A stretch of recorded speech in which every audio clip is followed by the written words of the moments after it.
Okay, so here we go. This is for all of you who have 2018, this year, TCL newest released model, 55-inch R617. People always ask me what is the model number. I'll give you the correct model number right now. The full thing. 55R617. 55R617. It's a 55-inch R617 TCL television. And I'm going to give you guys picture settings for game mode on Spider-Man, Marvel Spider-Man PlayStation 4 Pro version. Remember, you have to have PlayStation 4 Pro and this television in order for this to take the effect. All right, you cannot use your regular PlayStation 4 and then expect to have the same results. This is intended for PlayStation 4 Pro owners who have TCL R617. Now that I made that clear, there shouldn't be any confusion here down in the comment section. So let's go ahead and let's re-examine this first, and then I'm going to give you guys a picture settings. You will have it. Make sure you pause the video, write things down, take a pen and pencil, whatever, paper, write it down, and then implement these settings. This is why I'm doing this video, so I can give you the recipe.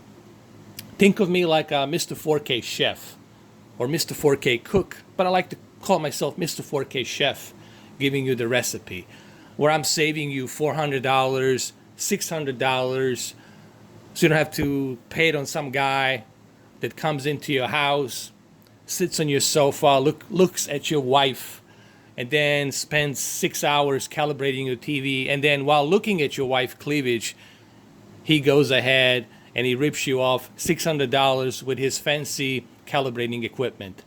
I have no sympathy for calibrators, pro calibrators, okay? I don't like them. I'm just making that clear. I never liked them, even though I went to a school for calibration. But that's for a whole different matter. Now let's go ahead, let's examine this video, and then I'm going to give you guys my game mode picture settings. Alright, so first thing first, this is a game mode. As you can see on the game mode, what I have established here is I basically adjusted this game mode by calibrating standards. If you know what calibrating standards are, and if you know what to avoid, then it's impossible for you to make a mistake. It's impossible for you to oversaturate. It's impossible for you to overblow your white bright levels or to crush your deep dark digital levels if you know what the standards are and if you know what to avoid. As you can see right here on this photo mode here that I paused this game, nothing's being crushed. You can see everything in the distance. You can see the smoke. You can see in the distance. You can see the fire, the shadow. Everything is presented nicely here. Okay? In this game. And I can even zoom out a little bit and you will see the same thing here. That everything's presented nicely here. Okay, nothing's being crushed. The digital deep dark levels are presented nicely. Everything looks good. That's because I know what to look for. Okay?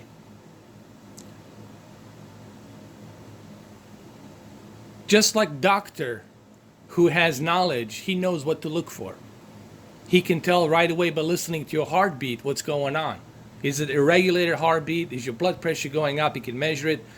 Okay, I'm just using analogies here to tell you, if you have knowledge and if you know what to look for and if you know what to avoid, you don't need to spend thousands of dollars buying some expensive calibrating equipment. And you sure as hell don't need some guy sitting in your house staring at your wife while he's calibrating for 6.5 hours, and then he's ripping you off $600 for some calibration that you're not going to even like.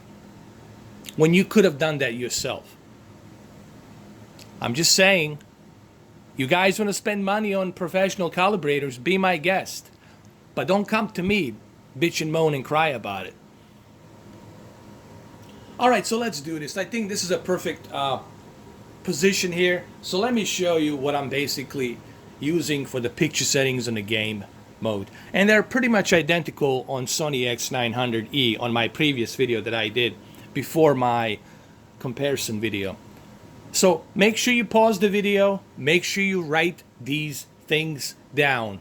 Okay, in next 5 minutes what I'm going to show you, make sure you write all of this down. Alright, so first thing first, it's on a game mode. That should be clear. Make sure you turn your game mode on. The first step for you to do is to keep game mode on. Turn this on. That's the step number 1. Step number 2, use the normal HDR. Why normal HDR? I felt using a normal HDR, it balances the white bright levels and the peak brightness. Okay, remember, the whole idea of high dynamic range is for you to have a really good natural looking picture.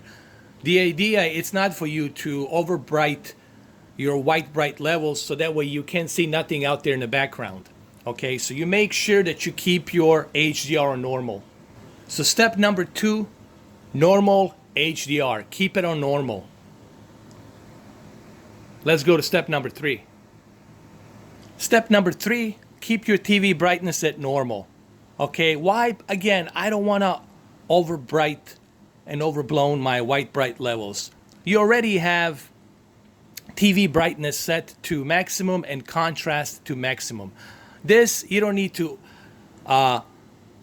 use this to the highest possible brightness. If you put this to a highest possible brightness, what's going to happen is you will crush your white bright levels, and then, I mean, they will be over bright. They will be overblown, and the sky is not going to look blue. It's going to look very vibrant bright, like it's a fog. So you want to avoid doing that. So keep it at normal. And remember, step number 3, TV brightness normal. So keep your TV brightness at normal. So let's go back to a step number 4. Okay, so let's go to a step number 5. Remember, TV brightness normal, HDR normal. Let's go to a step number 5. Local dimming, this should always be set to high. Once you turn this to high, you never touch this. Always leave this at high. This is how you get that nice deep dark levels and white bright levels. That's how you get that contrast level balanced. You have to use local dimming at high, 96 local dimming zones. So keep this at high at all time. Let's go to step number 5. On the advanced settings, remember, backlit, it's already set to maximum. Contrast, it's already set to maximum. Remember, backlit and contrast, it's always going to be like this for the HDR. If you're using HDR, this is how it's always going to be, like this. Keep it at 100 backlit and contrast at 100. Brightness, I left it at 55 a little bit because I just wanted to enhance my deep dark levels a little bit so they're not totally dark. I want them to be just slightly above the dark levels. So 55 brightness, it's not going to damage you at all. You're fine with the 55. Sharpness, I always keep it at 20. I think for 4K, sharpness at 20 is just perfect. Color, 50. I always keep my color at 50. Nothing's being oversaturated here. And of course, my color temperature, it's set at normal, which keeps it between the warm color tone, which is yellow, and cold blue tone of color, which is blue. So I keep it at normal. So that's pretty much what I'm using here, guys. Hopefully you guys rewind this video, pause it, and write these settings down. And you will see that whatever I have put here, it's not being oversaturated. It's not being over